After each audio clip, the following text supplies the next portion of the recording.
Casing is the molding that fits around doors and windows, and typically when it's installed at 90 degrees to each other. There are other times when you cut it at 45 or whatever, octagonal windows, 22.5 degrees. But most of your cuts are going to be 90 degrees. So that doesn't sound too difficult. We're going to go ahead and cut both pieces at 45.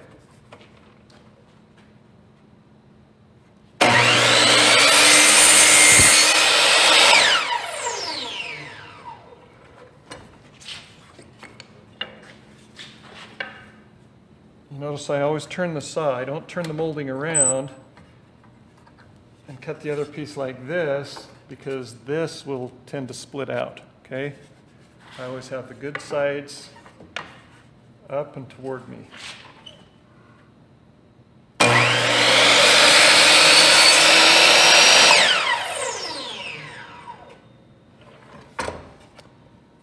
Okay, so I have my two pieces. I'm going to set them on the table and look at the joint.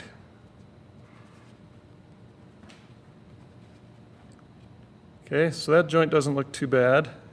Fits pretty tight. We can see the top. If we look back here,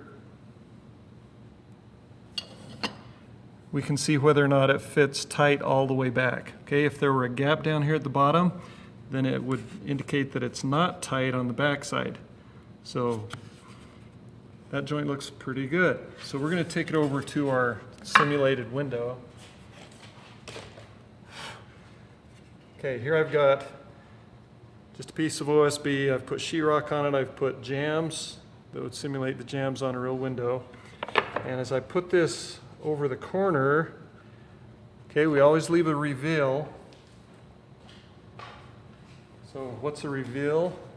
Reveal is the amount of wood that shows on the edge of the casing. We don't want to put the casing even to the edge because we can never get rid of the crack. There'll always be a crack there. So we set it back a certain distance, and usually that's in the specifications for a job, and usually it's 3/16 to 1/4 of an inch. So I get a little block like this, and I cut it so that it's got a rabbet on the edge, and it's 1/4 inch both directions. And then I take it and put it in the corner and mark it with a pencil. You can see this has already been marked to show exactly where the molding goes. So I'm going to hold my moldings on those marks, and they can't be crooked. It has to be on that mark for the entire length of the window. So when I put it on there, you'll notice my joint doesn't look so good. It's open. It's open on the top edge. Okay, if you look down here at the side, you can see it's touching on the bottom, but it's open on the top. Now I'm going to go to the other side. I'm going to do the same thing. Make sure that your moldings are on the lines all the way down. Now it looks a little bit different. It actually looks tight right here, but if you look at the back over here, you'll see that there's a gap. Okay, so it's not tight on the bottom, and that's what you're seeing right here. The gap that you see here is where the bottom edge isn't touching. So we need to understand why that's happening. If we understand why it's happening, then we can make our cuts fit. So the very first time I showed you this cut, it was in a perfect world, where the wall is perfectly flat, and we get a pretty good fit. But in reality, when you're casing a door or a window, the jamb and the sheetrock aren't flush with each other. They're not in the same plane. That's what causes the problem. So how do we fix it? I want you to come over here and just take a look at what we're talking about. So I'm going to set the molding across there so that you can see it's resting on the sheetrock on both sides, but it's not touching the jamb. The jamb is actually back from the face of the sheetrock almost 1/8 of an inch. Over on this side, we have just the opposite problem. The jamb sticks out past the sheetrock. So now we've got a gap on the sides, which is also almost 1/8 of an inch. And that's fairly typical when you're casing a door. So how do we fix the problem? Okay, I'm back at my sample board. And you'll notice we've got that gap. It's touching here, but it's open on the backside. Just imagine if we had a saw blade that was wide enough to cut through that joint and do both pieces at the same time, then we slid those pieces together, they'd fit perfectly. Okay? So what's the difference? Well, I'm actually holding these moldings tight against the jamb and the sheetrock, and it's sitting on an angle.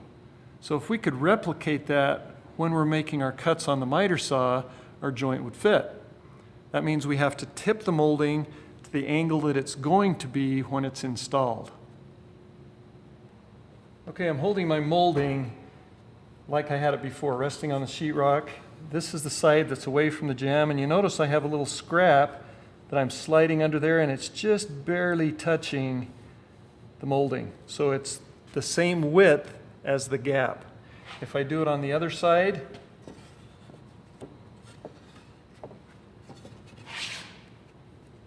and I check, looks like it might need to be a little bit thicker.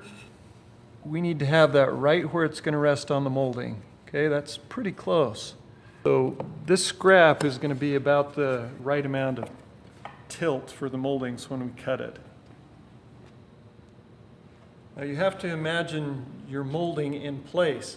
If I'm cutting this for the left side of our window where the jamb was sticking up, that's the edge that I need to raise. So I'm actually going to just raise that edge and put that little shim underneath it.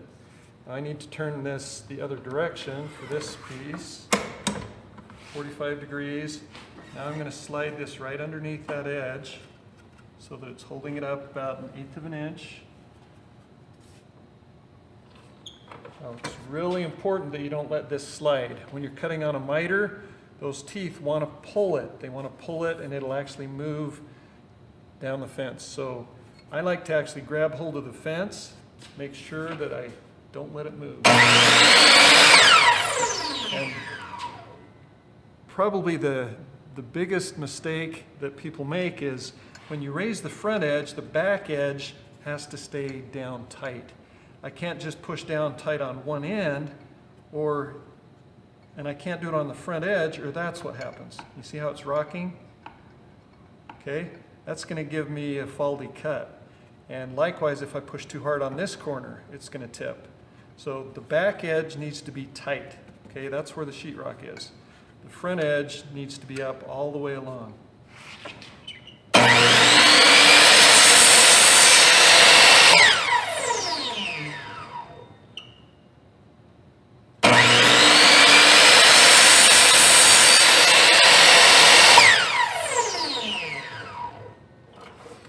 Okay, so that's the cut on one end. Both cuts have to be identical, which means I have to go 45 degrees the other direction. And for my other piece,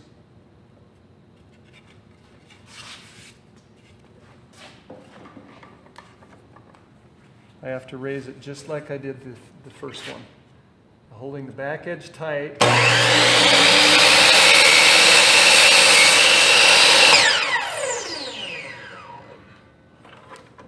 Now, the slower you make your cut, the less it's going to pull. So it not only guarantees that it's not going to move, it also gives you a cleaner cut. Now we're going to take those over to our window and try to fit.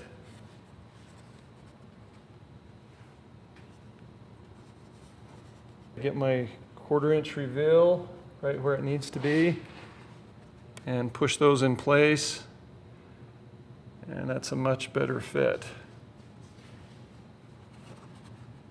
Looking down at that outside corner, you can see it also fits down there. For the other side of our window, the sheetrock is actually protruding. So we need to lift that edge up. Okay, the sheetrock edge is back here. So I'm going to put my shim on the back so that I'm raising the back. Now the front needs to be tight.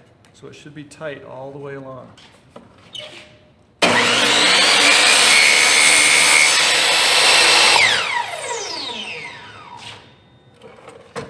that cut. And now I switch it to the other side, make the identical cut on the other piece.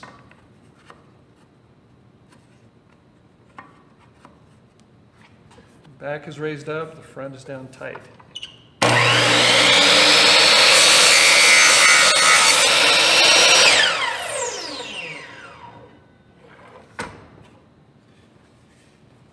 Now I put my pieces in place, 1/4 inch reveal, put them together, and we have a really nice joint. Looking at the back, you want to make sure that there's no gap down here. You can see that they fit tight there also. One of the other issues that comes from not having your joint fit is that it won't be square. A lot of people think, well, I can move this molding and I can bring that up till it's square. But you notice it raises the other end.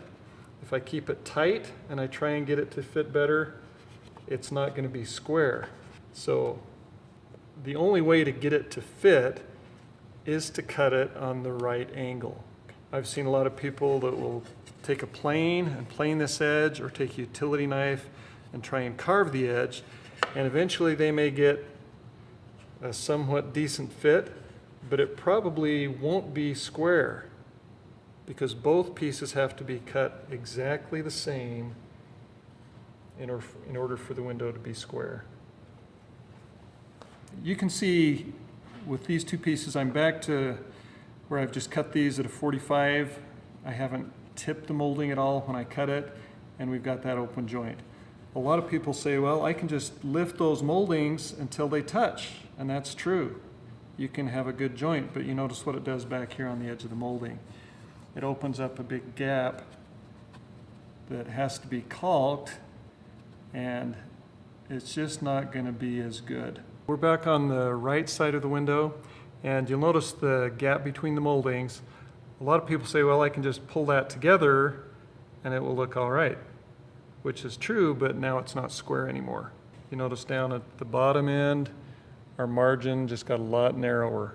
So we can't fix it that way, and it also doesn't fix the problem back here of the moldings not touching. If they don't touch, it's not going to be a strong joint. Eventually it may crack. We don't want to have a crack in our paint.